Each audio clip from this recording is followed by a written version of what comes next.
I am back on the channel with a free worksheet for you guys to take advantage of. These are different ways that I write the word summer. And I thought this would be cool because we're going to be doing a lot of summer themed items in the next couple of months. So this will be great for your bullet journal or whatever you like to do as far as using creative lettering. So I did this worksheet purposefully with a pointed pen for people who prefer to craft these letters with a pointed pen. But then I also did um, these same words or these same variations of the word summer with a fine liner. So you can just choose what you'd like.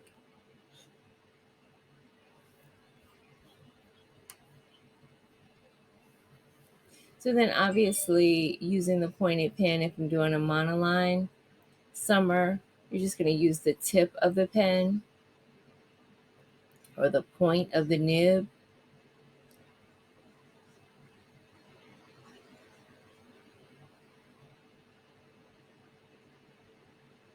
And this was really playful. I kind of laid down a little too much ink on here, but it's pretty playful.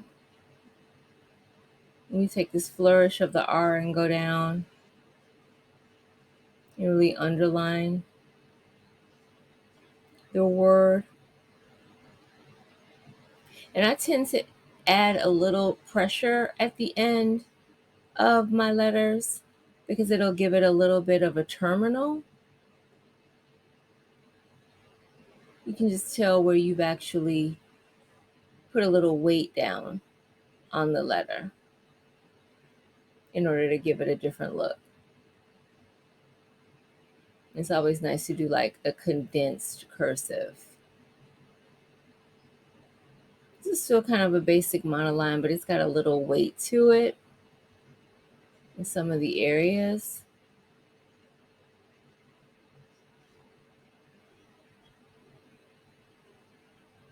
With like a low crossbar, makes it look a little different.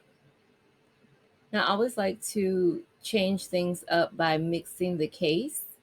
So you can have smaller letters, larger letters, and also uppercase letters with lowercase letters, just in different orders. Just makes it look a little bit more playful, and it's definitely a way to give you a different style.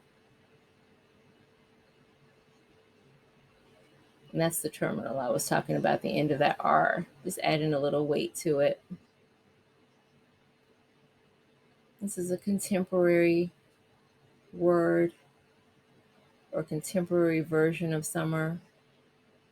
And then the outlines. I could not get the heavier weight or the larger weight on the bottom, and I tried a couple of times. I just said, forget it. But there are a couple of ways that you can do that as to make sure that it's symmetrical. I'll show you that on another video. So a fun outline is always nice. Great. And these are some exaggerated serifs a little bit, but kind of equidistant on the weight.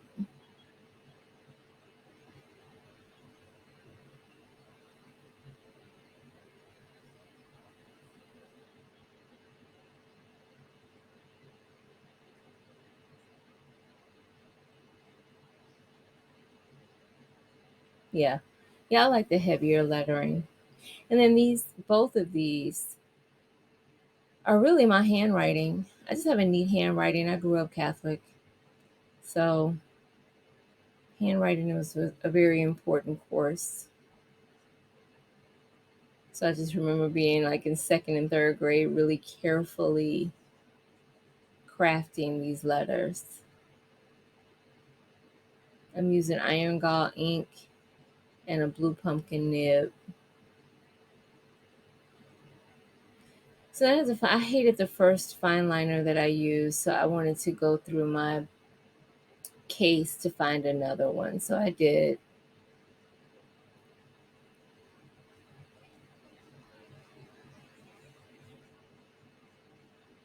So basically for the fine liner, you just have to add pressure in order to give it that same look that you can get with the pointed pen. Just strategically knowing where to add pressure to these letters.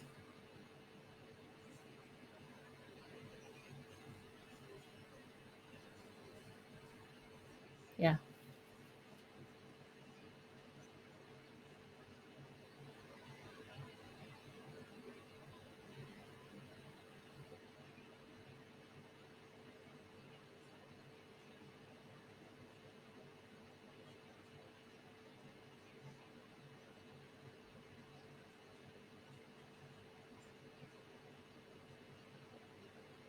This is a great example of varying your weights in order to give it that same look as the pointed pen.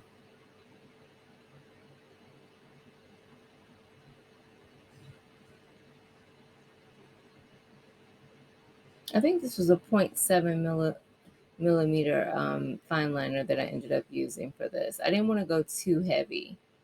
If you go too heavy, then you're not going to be able to see a lot of distinction when you add the weight.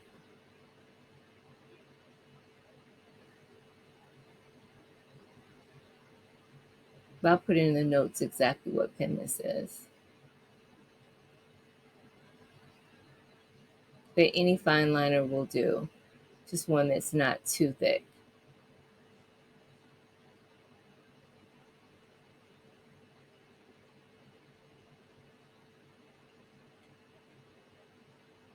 I thought this came out amazing.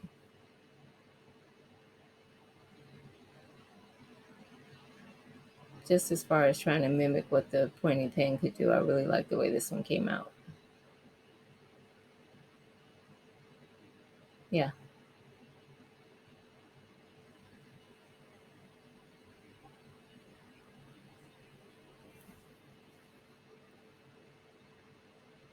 I love the contemporary. I hate I filled in that E a little bit.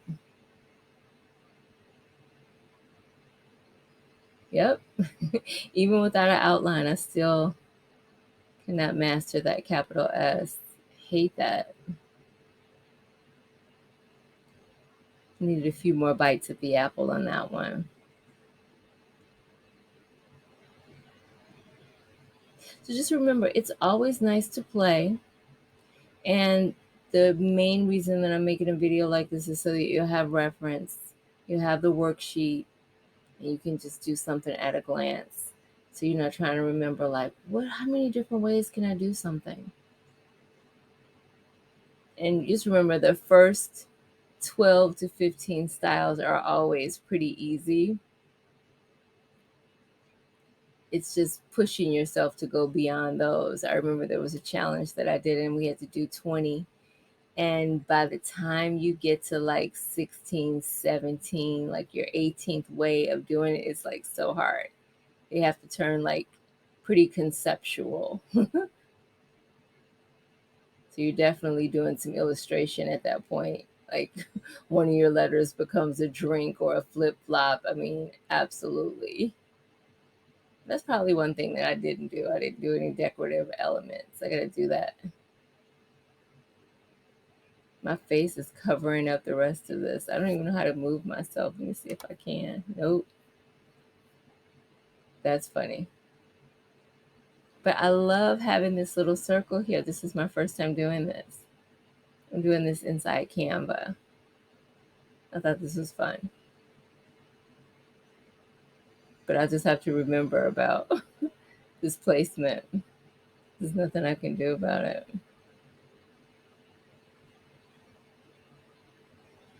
But yeah. Adding a little weight, it really makes all the difference with these cursive letters at the bottom. Love it. Don't forget to subscribe. Happy bullet journaling.